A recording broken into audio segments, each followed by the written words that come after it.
ಇನ್ನು ಹಾಸನ ಸಮಾವೇಶ ಮುಗಿದಿದೆ. ಸ್ವಾಭಿಮಾನಿ ಸಮಾವೇಶವೋ ಕಾಂಗ್ರೆಸ್ ಸಮಾವೇಶವೋ ಅನ್ನೋ ಗೊಂದಲದಲ್ಲಿ ಸಿಎಂ ಸಿದ್ದರಾಮಯ್ಯ ಶಕ್ತಿ ಏನೆಂಬುದನ್ನು ಮತ್ತೊಮ್ಮೆ ಅನಾವರಣಗೊಳಿಸಿದ್ದಾರೆ. ಹಾಸನ ಸಮಾವೇಶ ಸಂಪೂರ್ಣವಾಗಿ ಸಿದ್ದರಾಮಯ್ಯಮಯವಾಗಿತ್ತು. ಗೌಡ್ರ ಕೋಟೆಯಲ್ಲಿ ನಡೆದ ರ್ಯಾಲಿಯಲ್ಲಿ 1 ಲಕ್ಷಕ್ಕೂ ಹೆಚ್ಚು ಕಾರ್ಯಕರ್ತರು ಪಾಲ್ಗೊಂಡರು. ಸಿಎಂ ಡಿಸಿಎಂ ಜಂಟಿಯಾಗಿ ಕಾರ್ಯಕ್ರಮ ಉದ್ಘಾಟನೆ ಮಾಡಿದರು. ಇಬ್ಬರಿಗೂ ನೇಗಲನ್ನ ಕೊಡೋ ಮೂಲಕವಾಗಿ ಗೌರವಿಸಲಾಯಿತು. ವಿಪಕ್ಷಗಳ ವಿರುದ್ಧ ಮಾತಿನ ಮತಾಪುಗಳು ಕೂಡ ಸಿಡಿದ್ವು. ರಾಜ್ಕುಮಾರ್ ಅಭಿಮಾನಿಗಳನ್ನ ದೇವರು ಎಂದಂತೆ ಸಿದ್ದರಾಮಯ್ಯನವರು ಮತದಾರನ ದೇವರು ಅಂದ್ರು. ಗ್ಯಾರಂಟಿ ಸ್ಕೀಮ್ ನಿಲ್ಲಿಸಲ್ಲ ಅಂತ ಅಂದ್ರು. ಗೌಡ್ರ ಕುಟುಂಬದ ಕಣ್ಣೀರು ರಾಜಕೀಯಕ್ಕೆ ಟಾಂಗ್ ಕೊಟ್ಟರು. ಒಕ್ಕಲಿಗ ನಾಯಕರನ್ನ ದೇವೇಗೌಡರು ಬೆಳೆಸಲಿಲ್ಲ ಅಂತ ಹೇಳಿದ್ರು. ದೇವೇಗೌಡರ ಇಳಿಗಾಲದ ಪರಿಸ್ಥಿತಿ ಬಗ್ಗೆ ಕೆಆರ್ಪೇಟೆ ಕೃಷ್ಣ ಹಿಂದೊಮ್ಮೆ ಹೇಳಿದಂತಹ ಮಾತನ್ನ ನೆನಪು ಮಾಡಿದ್ರು. ಕಡೆಯಲ್ಲಿ ಗೌಡರಿಗೆ ಒಳ್ಳೆ ಆಯಸ್ಸು ಸಿಗ್ಲಿ ಅಂತ ಕೂಡ ಹಾರೈಸಿದ್ರು. ಆದ್ರೆ ದ್ವೇಷ ರಾಜಕೀಯ ಬಿಡ್ಲಿ ಅಂತ ಸಲಹೆ ಕೊಟ್ಟರು. ಇದಕ್ಕೂ ಮುನ್ನ ಮಾತನಾಡಿದ ಡಿಸಿಎಂ ಸಿದ್ದರಾಮಯ್ಯರನ್ನ ಸಿಕ್ಕಾಬಟ್ಟೆ ಹೊಗಳಿದ್ರು. ಏನು ಹೇಳಿದ್ರು ನೋಡೋಣ. ರಾಜ್ಕುಮಾರ್ ಅವರು ಒಂದು ಮಾತು ಹೇಳ್ತಾ ಇದ್ರು, ಅಭಿಮಾನಿ ದೇವರು ಅಂತ ಹೇಳ್ತಾ ಇದ್ರು. ನಮಗೆ ಮತದಾರ ಬಂಧುಗಳೇ ದೇವರು ಅಂತಕ್ಕಂಥ ಮಾತುಗಳನ್ನು ಹೇಳಲಿಕ್ಕೆ ಬಯಸ್ತಾರೆ. ಯಾವ ಕಾರಣಕ್ಕೂ ಕೂಡ ಗ್ಯಾರಂಟಿ ಯೋಜನೆಗಳನ್ನ ನಿಲ್ಲಿಸಲ್ಲ. ನಾವು ಅಧಿಕಾರದಲ್ಲಿ ಇರೋವರೆಗೆ 2028 ಮೇವರೆಗೆ ಗ್ಯಾರಂಟಿ ಯೋಜನೆಗಳು ಇರ್ತವೆ. ಮತ್ತೆ ನಾವೇ ಅಧಿಕಾರಕ್ಕೆ ಬರ್ತೇವೆ, ಗ್ಯಾರಂಟಿ ಯೋಜನೆಗಳನ್ನು ಮುಂದುವರಿಸ್ತೇವೆ. ಅವ್ರ ಮೊಮ್ಮಗನನ್ನ ಗೆಲ್ಸ್ಲಿಕ್ಕೋಸ್ಕರ 1 ವಾರ ಚನ್ನಪಟ್ಟಣದಲ್ಲಿ ಉಳಿದು ಬಿಟ್ರು. ಯಾವತ್ತಾರು ಹಾಸನಕ್ಕೆ ಬಂದಿದ್ದಾರ? ದೇವೇಗೌಡ, ಕುಮಾರಸ್ವಾಮಿ, ನಿಖಿಲ್ ಕುಮಾರಸ್ವಾಮಿ ಎಲ್ಲ ಕಣ್ಣೀರು ಹಾಕಿದ್ದು. ಇಲ್ಲಿ ಪಾಪ ಹಾಸನ ಜನ ಕಣ್ಣೀರಲ್ಲಿ ಕೈ ತೊಳಿತಾ ಇದ್ದಾರೆ. ಎಲ್ಲ ಮಹಿಳೆಯರು ಇವತ್ತು ಆತಂಕದಲ್ಲಿದ್ದಾರೆ. ಇಲ್ಲಿ ಬಂದು ಒಂದಿನ ಕಣ್ಣೀರು ಹಾಕ್ಬೇಕಾಗಿತ್ತಲ್ಲ ಮಿಸ್ಟರ್ ದೇವೇಗೌಡರೇ. ದೇವೇಗೌಡರನ್ನ ಬೆಳೆಸಲಿಲ್ಲ. ದೇವೇಗೌಡರನ್ನ ಮುಖ್ಯಮಂತ್ರಿ ಮಾಡಿದವರು ನಾವು. ಎಚ್.ಡಿ. ಕೃಷ್ಣಪ್ಪನವರು ಒಂದ್ ಕಡೆ ಹೇಳಿದ್ರು 2000 ನಮಗೆಲ್ಲ ರಾಜಕೀಯ ವನವಾಸ ತಂದ ದೇವೇಗೌಡ ತನ್ನ ದುರಂತಗಳನ್ನು ತಾನೇ ನೋಡುವ ಕಾಲ ಬರುತ್ತದೆ. Mister H D. Krishnappa Vokkaliga leader ಅವರು ಹೇಳಿರೋದು. ನಿಮ್ ಕಾಲ ಮುಗಿತು ದೇವೇಗೌಡರು. ನಾನು ಕೊನೆ ಉಸಿರಿನವರೆಗೂ ರಾಜಕೀಯ ಮಾಡ್ತೀವಿ ಅಂತ ಮಾಡಿ ಪಾಪ, ನಂದೇನ್ ತಕರಾರಿಲ್ಲ. ಒಳ್ಳೆ ಆರೋಗ್ಯ ಕೊಡ್ಲಿ ಅವರಿಗೆ, ರಾಜಕೀಯ ಮಾಡಿ ಕೊನೆಯವರಿಗೆ. ಆದ್ರೆ ಈ ದ್ವೇಷದ ರಾಜಕಾರಣವನ್ನು ಮಾಡಬೇಡಿ, ತಲೆ ಕೆಡಿಸ್ಕೋಬೇಡಿ. ಮೈಸೂರಲ್ಲಿ ಈ ಬಂಡೆ ಡಿ.ಕೆ. ಶಿವಕುಮಾರ್ ಸಿದ್ದರಾಮಯ್ಯ ಜೊತೆ ಇರ್ತದೆ ಅಂತ ಹೇಳಿದ್ದೇನೆ. ಈಗೂ ಇರ್ತೀನಿ, ನಾಳೆನೂ ಇರ್ತೀನಿ, ಸಾಯೋವರೆಗೂ ಇರ್ತೀನಿ ಡಿ.ಕೆ. ಶಿವಕುಮಾರ್. ಎಸ್ ಸರ್, ಇಡೀ ಕಾರ್ಯಕ್ರಮ ನೋಡಿದಾಗ ಯಾರಿಗೂ ಏನೋ ಸಂದೇಶ ಕೊಡೋ ಕಾರ್ಯಕ್ರಮದ ರೀತಿ ಇಲ್ಲ ಅನ್ಸತ್ತೆ ನನಗೆ. ಸಿದ್ದರಾಮಯ್ಯನವರ ಅಭಿಮಾನಿಗಳು ಸಿದ್ದರಾಮಯ್ಯಗೋಸ್ಕರ, ಸಿದ್ದರಾಮಯ್ಯನವರಿಗಾಗೇ ಈ ಸಮಾವೇಶವನ್ನು ಆರಂಭದಲ್ಲಿ ಆಯೋಜಿಸಿರೋದು. ಕಾಲಾನಂತರದಲ್ಲಿ ಅವರ ಪಕ್ಷದೊಳಗಡೆ ನಡೆದ ಬೆಳವಣಿಗೆಗಳಿಂದಾಗಿ ಅದಕ್ಕೆ ಪಕ್ಷದ ಸಮಾವೇಶ ಎಂಬುದು ತಳುಕು ಹಾಕಿಕೊಂಡಿತ್ತು. ಎಸೆನ್ಷಿಯಲಿ ಈ ಕಾರ್ಯಕ್ರಮ ಪಕ್ಷ ಆರ್ಗನೈಸ್ ಮಾಡಿರೋದಲ್ಲ, ಪಕ್ಷ ಬಂದು ಜೊತೆಲಿ ಸೇರ್ಕೊಂಡಿದೆ ಅಷ್ಟೇ. ಆದರೆ ಆ ಪಕ್ಷ ಜೊತೆ ಬಂದು ಸೇರಿದ ಕೂಡಲೇ ಆ ಇಡೀ ಕಾರ್ಯಕ್ರಮದ ಆ ಆವೇಶ, ಆಕ್ರೋಶ ಮತ್ತು ಮೂಲ ಸಂದೇಶ ರವಾನೆ ಏನಿತ್ತು ಅದು ಬಿದ್ದೋಗಿದೆ ಅಂತ ನನ್ನ ಭಾವನೆ.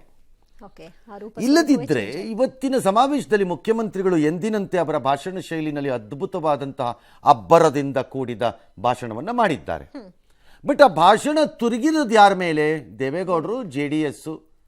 ಗ್ಯಾರಂಟಿ ಬಿಡಿ, ಗ್ಯಾರಂಟಿ ನಡೆಯುತ್ತೆ, ಅದರ ಮೇಲೆ ತಿರುಗಾಡಿರೋದು ಅದು. ಹಾಸನದಲ್ಲಿ ಮಾತಾಡಿದಾಗ ಸಹಜವಾಗಿ ಅದನ್ನು ಮಾತಾಡಬೇಕು ಅನ್ನೋ ಎಕ್ಸ್ಪೆಕ್ಟೇಷನ್ನು ನ್ಯಾಯ ಇದ್ದರೂ ಬರೀ ದೇವೇಗೌಡರು JDSಗೋಸ್ಕರ ಹಾಸನದಲ್ಲಿ ಇಷ್ಟೆಲ್ಲ ಕಷ್ಟಪಟ್ಟು ಸಮಾವೇಶ ಮಾಡಬೇಕಾಗಿರಲಿಲ್ಲ.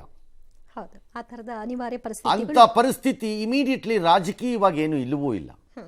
ಮತ್ತು ಇವತ್ತಲ್ಲಿ ಹೇಳಿದ್ದು ಯಾವುದು ಹೊಸದೂ ಅಲ್ಲ ಅವ್ರದ್ದು. ಹಾಗಾಗಿ ಎ ರೀಡ್ರಾಫ್ಟೆಡ್ ಹೊಸ ಡ್ರೆಸ್ ಹಾಕ್ಕೊಂಡು ನಡೆದ ಸಮಾವೇಶ ಇದ್ದಂಗಿದೆ ಇದು. ಅದರದ್ದು ಮೂಲ ಆಶಯ ಸಫಲವಾಯಿತೆ ಅಂದರೆ ನನಗಿಲ್ಲವೇನೋ ಅನ್ನಿಸ್ತಿದೆ. ಮೂಲ ಆಶಯ ಏನಿರಬಹುದಿತ್ತು ಸ್ವಾಭಿಮಾನಿಗಳು ಅಂತ ಅವ್ರದ್ದು ಬೆಂಬಲಿಗರು ಮಾಡಿದಾಗ ಅಂದರೆ, probably they wanted to send a message, chief minister 5 ವರ್ಷದ ಮುಖ್ಯಮಂತ್ರಿ, ಇದು ಅಳ್ಳಾಡ್ಸಕ್ಕಾಗಲ್ಲ. ನಂಬರ್ 1. ನಂಬರ್ 2, ಮೂಡಾ ವಿಚಾರದಲ್ಲಿ ಎತ್ತಿರಬಹುದಾದ ಎಲ್ಲ ಕೊಂಕುಗಳು, ಕಿತಾಪತಿಗಳು, ಕ್ಯಾಣಗಳಿಗೆ ಉತ್ತರ ಕೊಡ್ತೀವಿ, ನಾವು ಬಗ್ಗಲ್ಲ ಅದಕ್ಕೆ. ನಂಬರ್ 2. ನಂಬರ್ 3, ನಾನು ಅಷ್ಟು ಸುಲಭವಾಗಿ ರಾಜಕಾರಣದಲ್ಲಿ ಈ ಅಧಿಕಾರವನ್ನು ಬಿಟ್ಟುಬಿಡ್ತೀನಿ ಅಂತ ಅಲ್ಲ. ಅಂದರೆ ಅರ್ಥ I will stand for Ahinda, okay, ಅಂದರೆ ಅಲ್ಪಸಂಖ್ಯಾತರು, ದಲಿತರು, ಹಿಂದುಳಿದ ವರ್ಗ. ಈ ಮೂಲ ಸಂದೇಶಗಳನ್ನು ರವಾನೆ ಮಾಡುವುದೇ ಅದರದ ಮೂಲ ಉದ್ದೇಶ ಆಗಿತ್ತು ಅಂತ ನಾನು ಅನ್ಕೊಳ್ತಾ ಇದ್ದೀನಿ. ಬಟ್ ಅದು ಮೂರುವೇ ಇವತ್ತಲ್ಲಿ ಪ್ರಸ್ತಾಪ ಆದಂಗೆ ಇರಲಿಲ್ಲ. ಆಗ್ಲಿಲ್ಲ. Neither chief minister defended himself, ತನ್ನನ್ನು ತಾನು ರಕ್ಷಣೆ ಮಾಡ್ಕೊಳ್ಳಿಲ್ಲ ಮುಡಾ ವಿಚಾರದಲ್ಲಿ. ಮೇ ಬಿ ಕೋರ್ಟಲ್ಲಿದೆ ಅಂತ ವಕೀಲರು ಹೇಳಿರಬೇಕು, ಗೊತ್ತಿಲ್ಲ. ನಾರ್ ಸಿಎಂ ವಿಚಾರದಲ್ಲಿ ಯಾವುದೇ ಸ್ಪಷ್ಟತೆ ಕಂಡಿಲ್ಲ. ನಾನು ಇರ್ತೀನಿ 5 ವರ್ಷ, ಅಳ್ಳಾಡ್ಸಕ್ಕಾಗಲ್ಲ ಯಾವನುವೆ, ನಾನು ನಿಮ್ಮ ಜೊತೆ ಇರ್ತೀನಿ ಅಂತ ಅನ್ನೋ ಒಂದು ಗಟ್ಟಿತನ ಬರಲಿಲ್ಲ.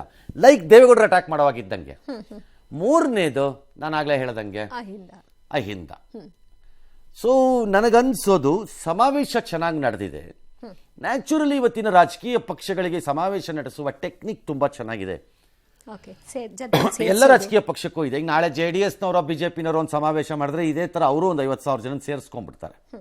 That's not a problem in India. Actually ಭಾರತದಲ್ಲಿ ಅದು ದೊಡ್ಡ ಸಮಸ್ಯೆ ಅಲ್ಲ ಜನರನ್ನು ಸೇರಿಸ್ಕೊಳ್ಳೋದು.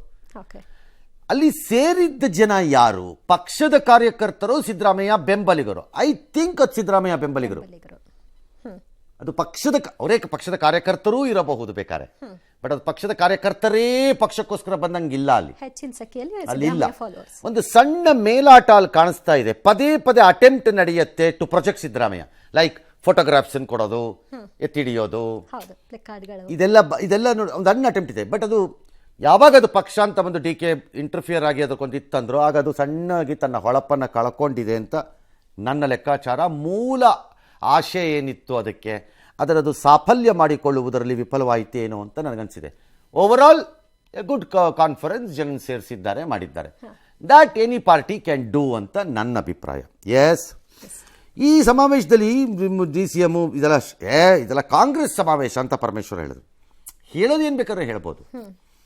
CM ಸ್ಥಾನ ಬಿಡಲ್ಲ ಅನ್ನೋ ಸಂದೇಶವನ್ನು ಸಿದ್ದರಾಮಯ್ಯ ಕಳಿಸಿದ್ದಾರೆ ಅಲ್ವಾ ಅಂತ ವಿಜಯೇಂದ್ರ ವ್ಯಾಖ್ಯಾನ. 10 ಸಮಾವೇಶ ಮಾಡಿದ್ರೆ ನಾವು ಎದುರ್ಕೊಳ್ಳಲ್ಲ ಅಂತ ರೇವಣ್ಣ. ಯಾರು ನಮ್ಮನ್ನು ಮುಗ್ಸೋಕ್ಕಾಗಲ್ಲ ಅಂತ ಅವರು ಡ್ಯಾಶ್ ಡ್ಯಾಶ್ ಡ್ಯಾಶ್ ಇರ್ಬೋದು. ಅವ್ರವ್ರದ್ದು ಅಭಿಪ್ರಾಯ ಅವ್ರವ್ರದ್ದು. ಎಸ್, ಪಕ್ಷ ಮತ್ತು ಕೆಲವು ಒಕ್ಕೂಟದ ಸ್ವಾಭಿಮಾನಿ ಒಕ್ಕೂಟ ಅಂತ ಏನೋ ಒಂದು ಮಾಡ್ಕೊಂಡಿದ್ದಾರೆ. ಅವರು ಎಲ್ಲರೂ ಸೇರಿ ಅವರು ನಮ್ಮ ಪಕ್ಷಕ್ಕೆ ಸಿಂಪತೈಸರ್ಸೇ. ಪ್ರದೇಶ್ ಕಾಂಗ್ರೆಸ್ ಸಮಿತಿ ಮತ್ತು ಅವರು ಎರಡು ಒಟ್ಟಿಗೆ ಸೇರಿ ಮಾಡ್ತಾ ಇರೋದು. ಸುಮ್ಮನೆ ಗೊಂದಲ ಅವರು ಇವರು ಸೃಷ್ಟಿ ಮಾಡ್ತಾ ಇದ್ದಾರೆ, ಬಿಟ್ಟರೆ ಗೊಂದಲ ಯಾವುದೂ ಇಲ್ಲ. ಹಾಸನದಲ್ಲಿ ನಡೆತಿರ್ತಕ್ಕಂಥ ಜನಕಲ್ಯಾಣ ಕಾರ್ಯಕ್ರಮ ಅದು ಸಿದ್ದರಾಮಯ್ಯನವರ ಶಕ್ತಿ ಪ್ರದರ್ಶನ.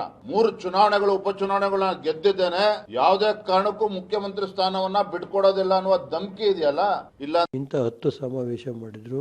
JDS ಕುಮಾರಸ್ವಾಮಿ ದೇವೇಗೌಡರು ಕಂಡ್ರೆ ಭಯ. ದೇವೇಗೌಡರು ಮುಗಿಸೋಕ್ಕೆ ಯಾರ ಕೈಲೂ ಆಗಲ್ಲ. ದೇವರು ಮತ್ತು ಜನತೆ ಆಶೀರ್ವಾದ ಇರೋವರೆಗೆ ಯಾರು ನಾವು ಯಾರ ಮೇಲೂ ಬಲ ಪ್ರದರ್ಶನ ಮಾಡಕ್ ಹೋಗಲ್ಲ. ಬಲ ಪ್ರದರ್ಶನದ ಅವಶ್ಯಕತೆ ಇಲ್ಲ. ನಿಮ್ಗೇನು ಹೊಟ್ಟೆ ಊರಿ? ಆ ಸಂದೇಶ ವಿಜೇಂದ್ರ ಅವ್ರು ಹೇಳೋ ರೀತಿಯಲ್ಲಿ ಕೊಟ್ಟಿಲ್ಲ ಅಲ್ಲ. ಅದನ್ನ ಹಂಗೆ ಎಕ್ಸ್ಪ್ಲಿಸಿಟ್ ಆಗಿ ಅಷ್ಟು ಬೇಕಾಗ ಅವ್ರು ಹೇಳ್ದಂಗೆಲ್ಲ ಹೇಳಕ್ ಬರಲ್ಲ. ಬಟ್ ನಾನು ಅನ್ಕೊಂಡು ಸ್ವಾಭಿಮಾನಿ ಅಂತ ಅವರ ಬೆಂಬಲಿಗರೇನಿದ್ದಾರೆ ಅವ್ರು ಅನ್ಕೊಂಡಿದ್ದಲ್ಲಿ ಸಾಧನೆ ಆಗ್ಲಿಲ್ವೇನೋ ಅಂತ ನನ್ನ ಅನುಮಾನ. ಈಗ ಫಾರ್ ಎಕ್ಸಾಂಪಲ್ ಯಾಕೆ ಆ ಥರ ಅಭಿಮಾನ ಬರುತ್ತೆ? ಈಗ ಚೀಫ್ DK ಶಿವಕುಮಾರ್ ಹೇಳಿದ್ರು, ನಾನು ಸಾಯೋವರೆಗೂ ಇರ್ತೀನಿ ಸಿದ್ದರಾಮಯ್ಯನವ್ರ ಜೊತೆ. ಓಕೆ, ಹಾಗಿದ್ರೆ ಈಗ ಸಿದ್ದರಾಮಯ್ಯನವ್ರು ಬಿಡಲ್ಲ ಅಂತ ಅಂದ್ಬಿಟ್ರು ಅವ್ರ ಜೊತೆಲೇ ಇರಬೇಕು ಅವರು. ಹೌದು, ಅವ್ರ ಪರವಾಗಿ ನಿಲ್ಲೇಬೇಕು, ಬೇರೆ ದಾರಿ ಇಲ್ಲ ಅವರು ಅಲ್ವಾ? ಅಥವಾ ಅನಿವಾರ್ಯ. Is it so easy politics ಅಲ್ಲಿ? No, it is not. ಮತ್ತೆ ಹೀಗೆ ಹೇಳೋದು ನಾಳೆ ಅದು ಬೇರೆ ವಿಚಾರ ಇರ್ಬೋದು, ಬಟ್ ಅದು ಸುಲಭ ಅಲ್ಲ ಅದು, ಅಲ್ವಾ? ಹಾಗಾಗಿ ನೋಡೋಣ, ವಿಲ್ಸಿ ಅದು ಏನೋ ಒಂದು ಆಗತ್ತೆ ಮುಂದಕ್ಕೆ, ನೋಡೋಣ.